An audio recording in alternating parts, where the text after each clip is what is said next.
अल्लाह जे आख़िरी नबी सल्लल्लाहु अलैहि वसल्लम जिन फरमायो, हर मुसलमान ते सदको लाज़िम आहे। सहाबिन सगोरन अर्ज़ कयो, जेकॾहिं कंहिं वटि कुझु न हुजे त पाण करीमन फरमायो, हथ सां कमु करे पंहिंजो पाण खे फ़ाइदो पहुचाए ऐं सदको बि करे। सहाबिन सगोरन अर्ज़ कयो, जेकॾहिं कंहिंखां न थी सघे पाण फरमायाऊं, कंहिं ज़रूरतमंद ऐं ग़मगीन जी अमली मदद करे, इहो बि सदको आहे। सहाबिन अर्ज़ कयो, इहो बि न करे सघे त पाण फरमायाऊं, नेकी जो हुकुम करे, इहो बि सदको आहे। सहाबिन सगोरन अर्ज़ कयो, जेकॾहिं इहो बि न करे सघे पाण फरमायूं, पाण खे बुराई खां रोके, उहो इन जे लाइ सदको आहे। केतिरी ख़ूबसूरत ॻाल्हि आहे यार, याने पाण खे बुराई खां रोकण बि छा आहे, सदको आहे। मां जेकॾहिं कंहिंसां कुझु बि नथो करे सघां त ईअं नाहे जो पाण सां बि कुझु नथो करे सघां। मां कंहिंखे बुराई खां नथो रोके सघां, मां पाण त बुराई खां रुकजी सघां थो। इहो बि नबी करीम सल्लल्लाहु तआला अलैहि वसल्लम जिन छा फरमायो, इहो बि सदको आहे। हज़रत अबू हुरैरा रज़ियल्लाहु तआला अन्हु खां रिवायत आहे, हुज़ूर अकरम सल्लल्लाहु तआला अलैहि वसल्लम जिन फरमायो,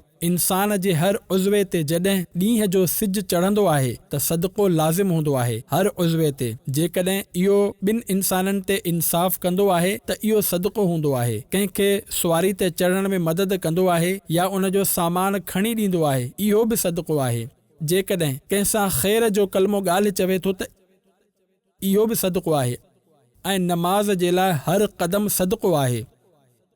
अहिड़ी तरह रस्ते मां कंहिं तकलीफ़ ॾींदड़ शइ खे हटाइण बि सदको आहे। हाणे ही अमल थी रहिया आहिनि। छा थी रहिया आहिनि?